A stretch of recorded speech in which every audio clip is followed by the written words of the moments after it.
荷西阿为什么执意要去抢圣丹尼斯的银行？在游戏第4章，荷西阿亲手策划了圣丹尼斯银行的抢劫案，没想到却中了平克顿侦探的埋伏，结果荷西阿和兰尼当场被射杀，约翰被抓，达奇亚瑟几个人逃往海外，途中又遭遇了暴风，差一点就全都饮恨西北，而抢来的钱也一分不剩的葬身大海。这一次的抢劫可以说是代价惨重，得不偿失。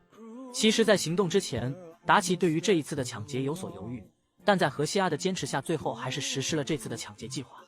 那么荷西阿为什么如此执着，一定要去抢圣丹尼斯的银行呢？第一个原因就是帮派现在的处境越来越不好了。达奇先是带人抢了圣丹尼斯的车站，然后又杀死了黑帮老大勃朗特，这些都是今天的大案，随时都可能遭来平克顿侦探的围剿与黑帮的报复。而更为致命的是，死对头奥德里斯科帮又发现了营地的位置，此时的帮派可以说是走投无路，必须干一票大的，然后远走高飞，而抢劫圣丹尼斯的银行似乎成了唯一的选择。第二个原因就是现在的达奇越来越疯狂，他再也不是之前那一个理性、睿智又富有同情心的达奇了。他沉迷于不切实际的英雄梦想，把对抗政府、对抗文明当作使命。他偏执、暴躁又滥杀无辜。现在的达奇对于帮派来说就是可怕的定时炸弹。荷西阿必须尽早带着帮派干完最后这一票，然后逃离此地。只有这样，达奇和帮派才可能回到正轨上来。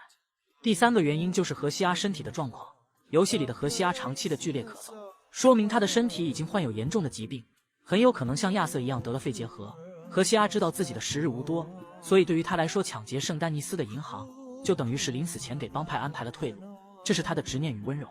第四个原因是荷西阿对于这个计划的自信。抢劫圣丹尼斯银行的整个方案、情报、侦查、计划的实施以及撤离的路线都是荷西阿一手策划的。他认为之前的灾难是因为达奇的冲动与计划的粗糙，而这一次只要按照他的缜密计划执行，帮派一定能大功告成，并且可以全身而退。